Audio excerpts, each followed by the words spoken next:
Hey everyone, it's Anthony Ramos from GLAAD, and I'm so excited to be talking to, it's an actor on one of my new favorite shows, J. August Richards from Council of Dads, which airs Thursdays at 8 on NBC. How are you? Hi, Anthony. I'm doing well. I'm here in isolation, making the most of it. We just had Memorial Day weekend, and I have a quarantine pod, a group of friends that I'm quarantining with, and we had the best weekend ever, and I really needed it to blow off some steam. So I had a really wonderful time.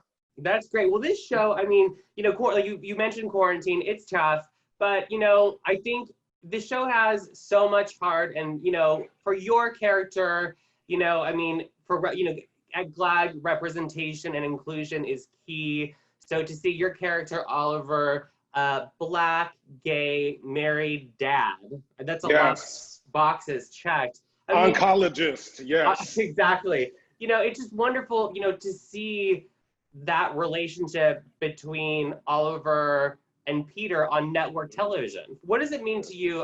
We'll get into your story in a little bit, but just sure. in terms of this storyline for you, what does it mean to get to play this? Wow. Like you said, there aren't very many opportunities on network television or television in general where, you see two Black, gay, married men who are who have a child. And, just that visibility, I think, will hopefully open doors for people in terms of inclusivity, in terms of their own experience of loving and accepting themselves. I think that, I feel honored to have a really small part in being able to provide an image that would have been valuable to me as a young person. So that's what it means to me. I want to talk about that because, I think it was April 20th.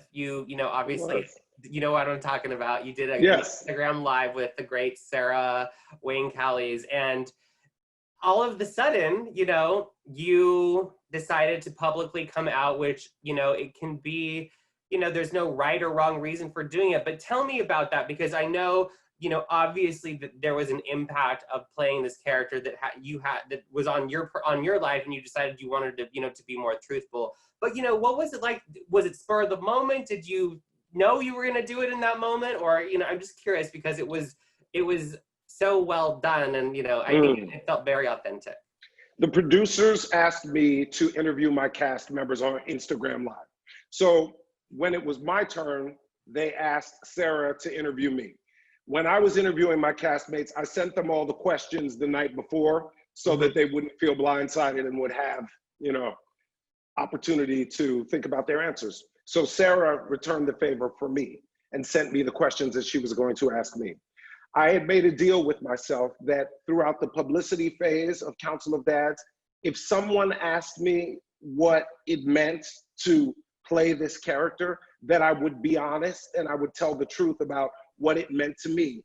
And here I was in this opportunity where my castmate was gonna ask me that question, and it was a deal that I made with myself.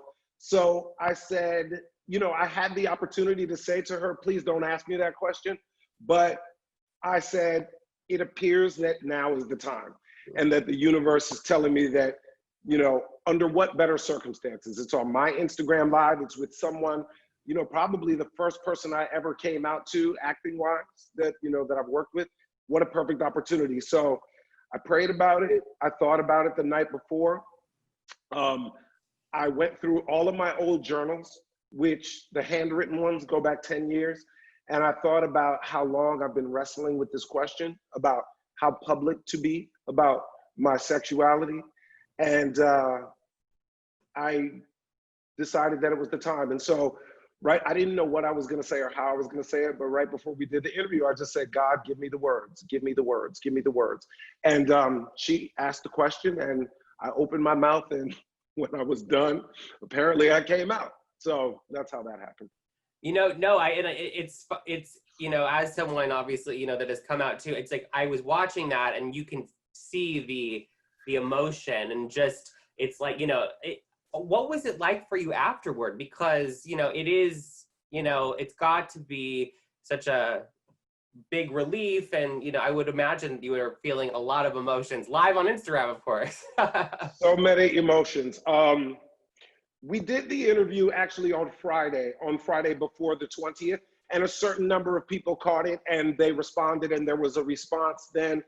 But I knew that I had to repost it on my main feed if I wanted, you know, my family, my friends. I mean, my family already knew, my friends already knew, but just meaning if I wanted that universal, you know, if I wanted to really finish what I started, I was gonna have to repost it on my main feed. So Sunday night, I set it up all ready to go. And my deal with myself was that I would wake up and press send, and that was it. And that's what I did. I woke up on the 20th, which is also my niece's birthday, so I can't forget that date. So on April 20th, I hit send, and I went for a walk. I turned my phone off. I went for a walk, and I just laughed around the whole block. I was just laughing. It was just such a release, you know. I got back home. I posted it around 10 a.m., I guess. At noon, I came back home, turned my phone on, and my booking agent was calling me and saying, "Do you have a publicist?" And I was like, "No, why?" And she goes, "Because your post is going all over the place, and I think you need someone to manage this for you." So I hired a publicist shortly after, because that was not my intention. I didn't realize that I didn't realize it would go beyond my page. So that's kind of what happened. Well, and you know, and that's what at GLAAD, when someone like yourself, a public figure, an actor, you know, does come out, we know that it reaches people, then feel accepted, that they feel that they can be accepted, they feel empowered to potentially come out when they weren't. So, you know, I know it's been just a little bit over a month, but what, you know, I think so much for communities of color, we need to see this, we need to hear stories. Because there's still a lot of stigma that is happening within communities of color. What are some of the things that people have either said to you on social media? Because I know that, you know, it's made a big impact. That was another reason why it was so important to me to come out during this role, because I felt like I had this opportunity to be of service and have a conversation about what it is for men of color to be out. What does it mean to and obviously I'm not saying one chooses to be gay, but choosing to walk through the world in another identity that is marginalized when you already feel, you know, marginalized and oppressed by your ethnic or racial background. What does that mean? And how does that translate in terms of like does it translate to your relationship, to your working relationship? What is the history of someone who's dealt with this sort of double oppression? And that's one of the things I wanted to address with the character. And that's one of the conversations that I wanted to have publicly surrounding this character. Within a day, I understood why coming out was so important. I'm gonna do my best to say this without crying, but the letters and messages that I got from people I don't know and people that I do know, and for the children of people that I do know to have a voice through me made me understand the importance of what I had done.